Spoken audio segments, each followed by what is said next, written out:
ஆண்டவராகிய இயேசு கிறிஸ்துவின் நாமத்தினாலே உங்களுக்கு வாழ்த்துக்களை தெரிவித்துக் கொள்கிறேன். எப்படி இருக்கீங்க? சந்தோஷமா இருக்கீங்களா? உங்களுக்காக தினமும் நான் ஜெபிக்கிறேன். இந்த நாள் உங்களுக்கு மகிழ்ச்சியின் நாளாய் அமையும்படியாக தேவனிடத்தை நான் உங்களுக்காக கெஞ்சுகிறேன். இந்த நாளிலும் கூட ஆண்டவர் நம்முடைய வாழ்க்கையில எத்தனையோ விதமான காரியங்களுக்கு பதிலை கொடுத்து கொண்டே இருக்கிறார். இந்த நாளிலும் நம்முடைய வாழ்க்கையில மன வேதனையோடு எந்த காரியத்துல இருக்கீங்களோ அந்த காரியத்திற்குரிய பதிலை ஆண்டவர் இன்றைக்கு கடந்து வர பண்ண போகிறாராம். வாசிக்கிறேன், கேளுங்க. ஆதியாகமம் 16ஆம் அதிகாரம் 11ஆம் வசனத்தின் பின்பகுதி. உன் அங்கலாய்ப்பை கேட்டபடியினால், இங்க பாக்குற உன் அங்கலாய்ப்பை கேட்டபடியினால், எந்த காரியத்துல மன உளைச்சலோடு புலம்பி கொண்டு இருக்கிறாயோ, வேதனைப்பட்டு துக்கித்து கொண்டு இருக்கிறாயோ, அந்த காரியத்திற்கு தேவன் பதிலை கொடுக்க போகிறாராம். இங்க ஆகாருடைய நிலைமையை பார்க்கிறோம். ஆகார் பயந்து ஓடி ஒளிகிறவளாய் காணப்படுகிறார். இந்த உங்ககிட்ட வாழவே முடியாது அப்படிங்கிற ஒரு சூழ்நிலை, ஓடி போகிற சூழ்நிலையில அவள் அங்கலாய்க்கிறவளாய் காணப்படுகிறார்.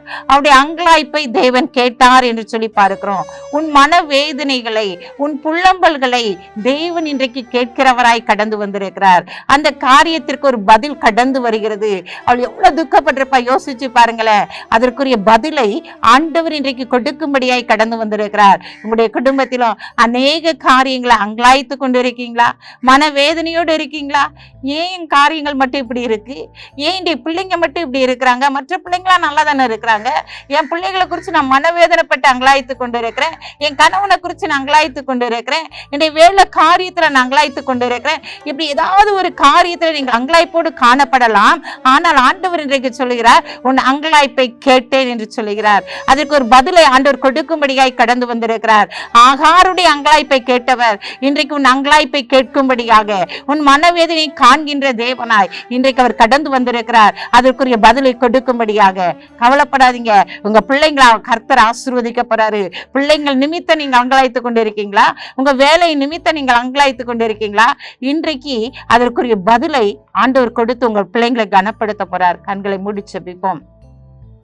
அன்புள்ள ஆண்டவரே, இந்த நாளுக்காக உமக்கு நன்றி செலுத்துறையா. இந்த நாளிலும் தகப்பனே, ஆகாருடைய ஆண்டவரை அங்கலாய்ப்பை கேட்ட தேவன் உங்களுடைய பிள்ளைகளுடைய அங்கலாய்ப்பை கேளுங்கப்பா.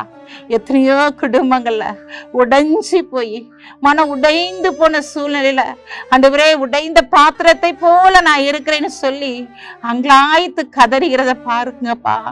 பிள்ளைகள் நிமித்தம் அங்கலாய்க்கிறாங்கப்பா. கணவன் நிமித்தம் அங்கலாய்க்கிறாங்க. வேலை நிமித்தம் ஒரு அங்கலாய்ப்பு, கடன் பிரச்சனை நிமித்தம் ஒரு அங்கலாய்ப்பு. ஆண்டவரே, இந்த நாட்கள்ல முன்னேற முடியாதபடிக்கு ஒரு அங்கலாய்ப்பு. ஆண்டவரே, எல்லா காரியத்திற்கும் நீர் பதிலை உன்னத்திலிருந்து கொடுக்கப்படுறதற்காக உமக்கு நன்றி செலுத்துறையா. நாங்கள் மனுஷனுடைய முகத்தை பார்க்கலப்பா, உங்க முகத்தை நோக்கி பார்க்கிறோம். அன்றைக்கு ஆகாரு ஆண்டவரே, அப்பா உங்களுடைய முகத்தை பார்க்கல, ஆனாலும் நீர் அவளுக்கு ஒரு வார்த்தையை கொடுத்தீரையா, உங்க அங்கலாய்ப்பை கேட்டேன் என்று சொல்லி. இன்றைக்கு உங்களுடைய பிள்ளைகளுடைய அங்கலாய்ப்பை கேட்டு ஆண்டவரே நீர் பதிலை கொடுக்க போற அப்படின்னா நமக்கு நன்றி செலுத்துறோம். பொறுப்படுத்திக் கொள்ளுங்க, ஆசீர்வதிங்க. இயேசுவின் நாமத்தில் ஜெபிக்கிற நல்ல பிதாவே, ஆமென்.